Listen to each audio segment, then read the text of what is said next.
right from acoustics to zoology, garden to golf course, and classroom to campus. We have heavy impact of science and technology all around, to the extent that we can even count lions in Gir forest with the help of technology.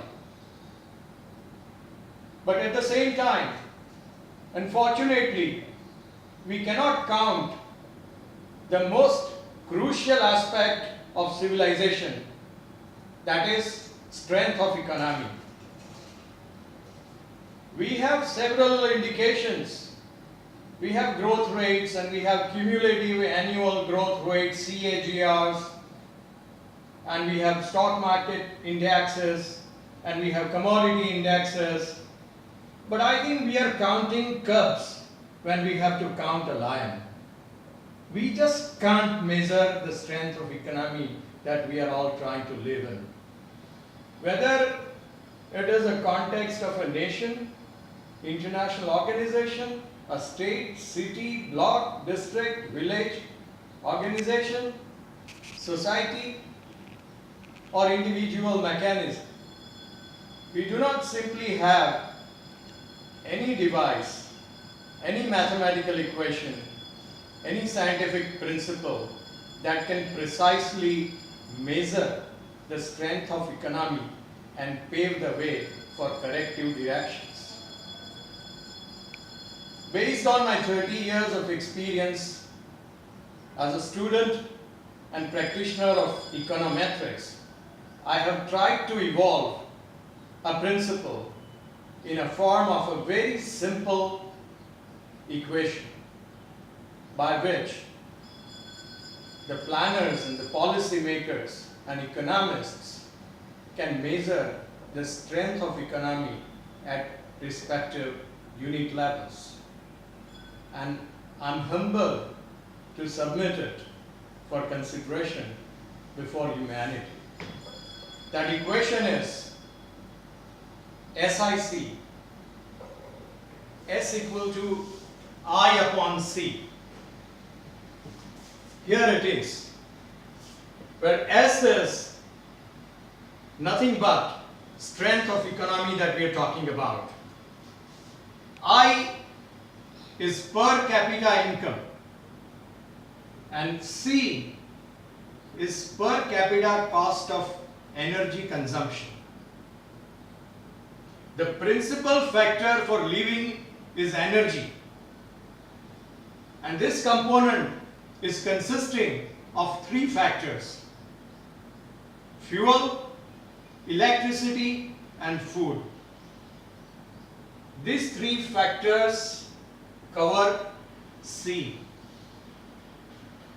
I is per capita income in a given environment. So if one is earning 5,000 units in a specific currency and his cost of energy consumption is also 5,000 units in the specific currency, his strength of economy is 1. And many of the contexts, many of the countries in this world are 1 or maybe below 1 on this front. So they don't have any room for anything else in life. Their strength of economy is restricted to procurement of basic energy. That particular environment does not really provide for anything further. But if this goes up, if it goes to 2, then only 50% of the income is used for energy consumption, and 50% remains open for other things of economy to strengthen it. If it goes to 4, it provides for more for the economy. So the stronger the economy, the more is the provision for things that are not essential. So what do we do? How do we go about it? Having understood it, to apply it in real sense, then the step 1 is reduce C. We try to reduce the costs of energy to the extent possible at macro and micro levels. And it's happening. We are watching energy economics developing like a subject, wherein everyone is trying to explore alternative sources and optimize the existing sources and trying to minimize, do value engineering and spread and put in long-term investments right from the governmental fronts. So reducing C is the priority. It's step 1. Step 2 is increasing incomes. But there is a catch there, that you just can't increase the income by selective speculation and appropriation of few. It has to be a quality income having good spread across the segment that they are talking about. So with this too, step 1, reduce cost of energy. Step 2, try to increase the income levels at genuine levels. Obviously, the strength is going to go up. Or you do both appropriately to the context that you are referring to. It will take the strength up. It will provide for things that are not only the energy. It will provide for more. It will build purchasing powers. It will make investments worth. And it will move civilization in constructive directions. So you have less stress to manage, right from individual to international levels. So living becomes meaningful.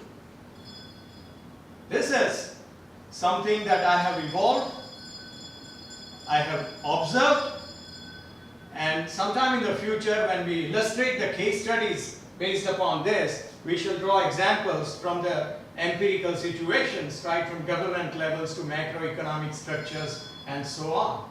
But at the moment, this is